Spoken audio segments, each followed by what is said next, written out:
Hello, everybody. Welcome back to Transport Fever 2. I'm TenaciousSviking, your Minister for Transport and host.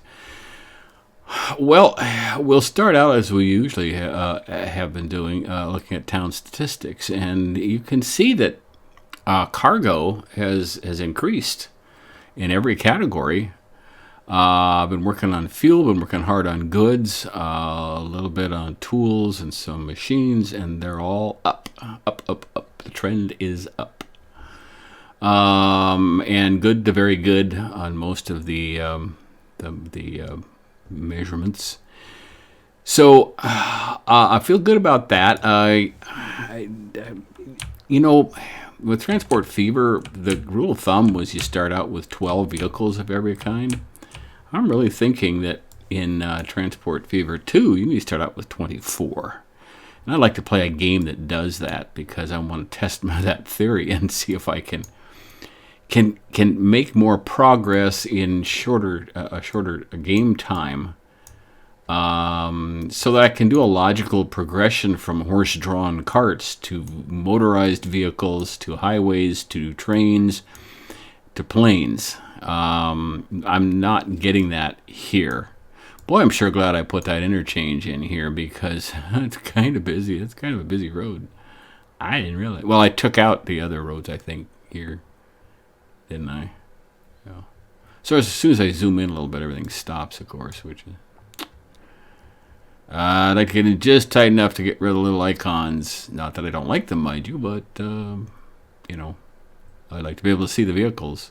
Kind of, sort of. Got the 6-lane highway in all the way over to, oh shoot, I forgot the name of the town. Ooh, look at the, I wonder if those buses they're going two different directions, aren't they? Yay. I like that.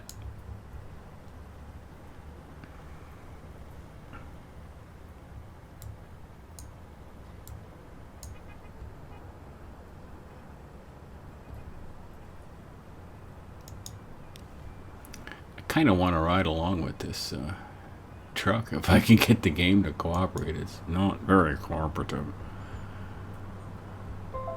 By the time it pops in, I'm going to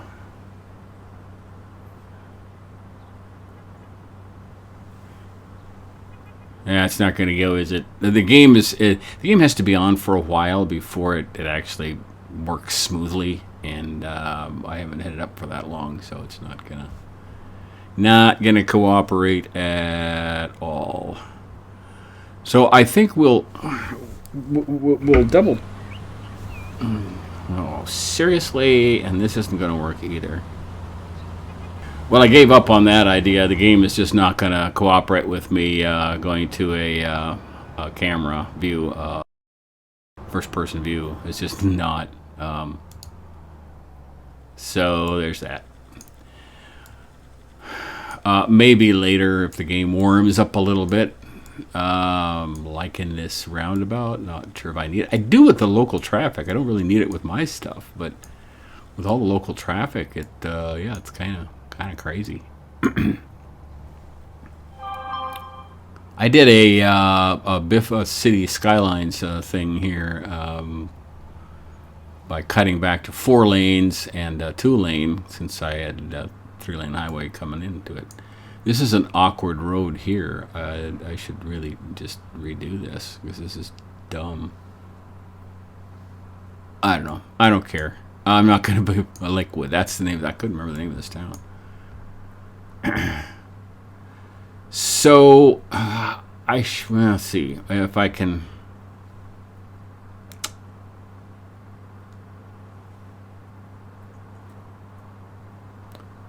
Oh, this is not the way that I wanted. I went the wrong direction. That was stupid.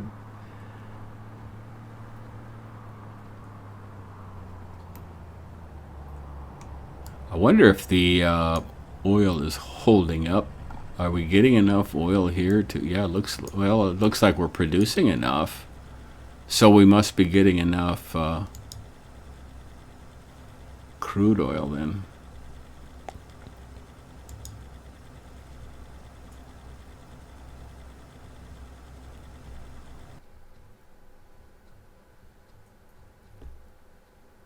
auto saving. Oh, good, because it's still kind of unstable, and I'm a little upset about it because why do I have you know, this road should just go curve around here and join up wherever it goes with a side road to connect to this. And then I'd have to move this over and just take this out. This is dumb. But I don't even know where this goes. I don't think. No, I'm not using it. It's just cars. And I probably won't ever use it because the only thing that connects up here is another farm. And I think there's something up here, but I'm going the other way with it anyway because it's more efficient that way. Yeah, the coal. So I actually have a. Oh, I forgot I had. Is that an oil train? I think it is, isn't it? As soon as I get in a little tight, then the game slows down on me.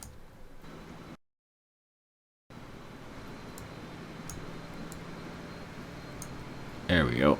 Let's let it go through. Yeah, that's the. Ooh, I got lots of crude oil coming from near St. Paul. Okay. And that's coal, right? And there's the iron. Okay. This is quite the bridge. I'm not sure why it needed that. And I'm also not quite sure how the most efficient way to build railroad tracks. I don't like the curving that it does. Yeah, there's a lot of oil here. I'd kind of like to connect every resource. I think. Just because I have this feeling that we're resource shy. But I'd also like to do a passenger railroad. I'm not sure how to do the new rail stations where you can combine both passenger and cargo in one.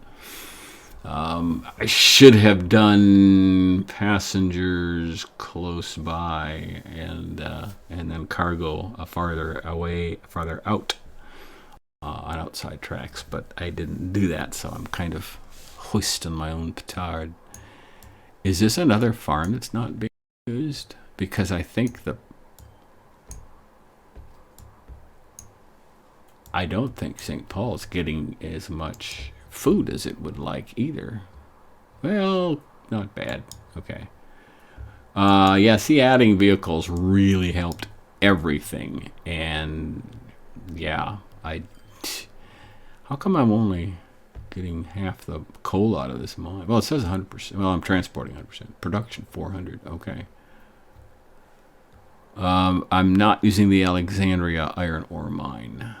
Okay. Chesapeake Farm, I don't need that. Lakewood Farm, I don't think I need that.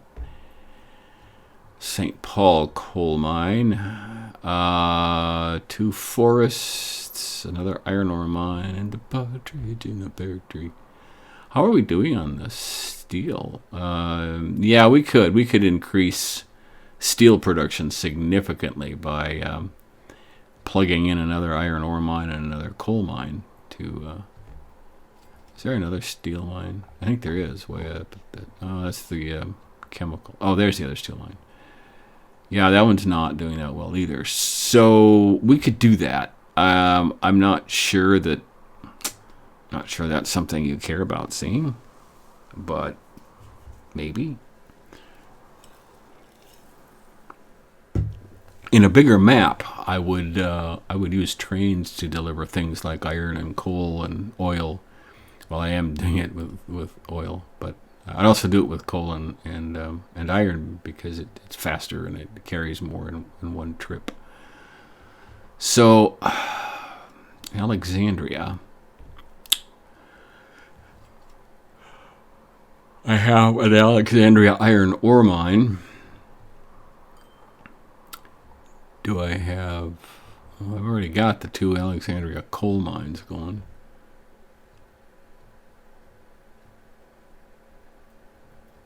I think it takes 2 coal to 1 iron, doesn't it, to make steel? The Chesapeake iron ore mine is at full capacity.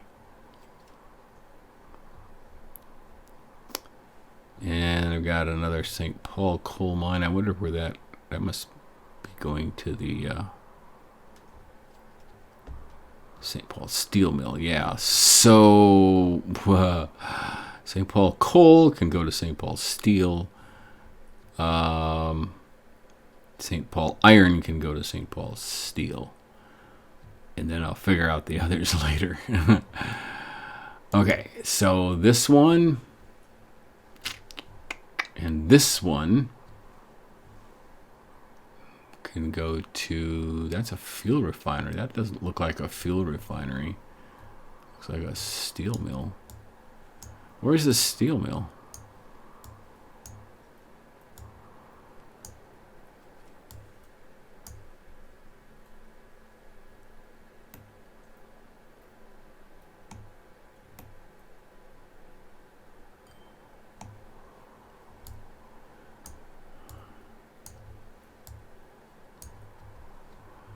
Iron and coal.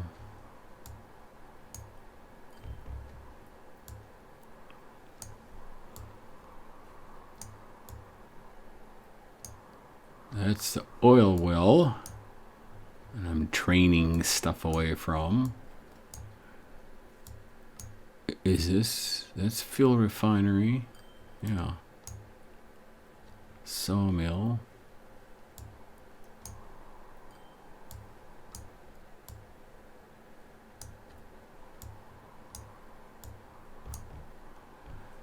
Quarry.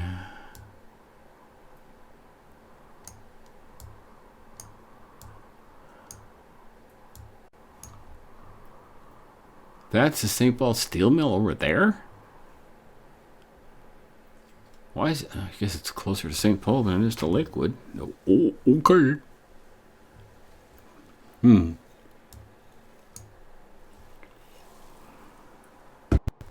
Well, I guess I'm building a road across the river.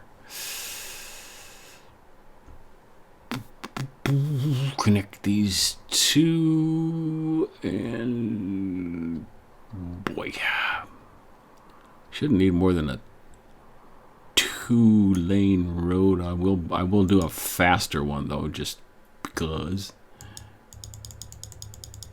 It's a difference in speed. We got 60 and 80. Yeah, we're gonna do an 80.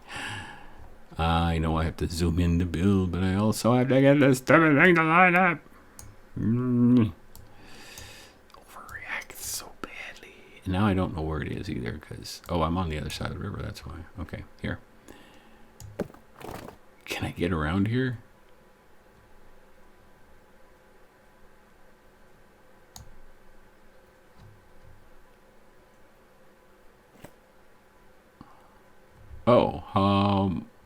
Okay.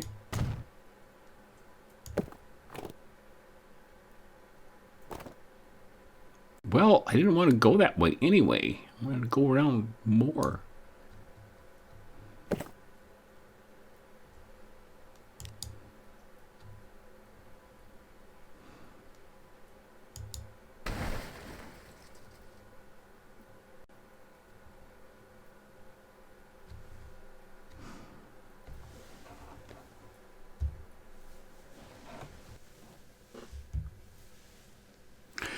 Well, you saw it. The game crashed as soon as I tried to do something. I mean, just, deleting part of a road, and the game crashed, and I can't get it to come back up again. So I feel like I accomplished everything I wanted to. I mean, I learned how to get products to towns.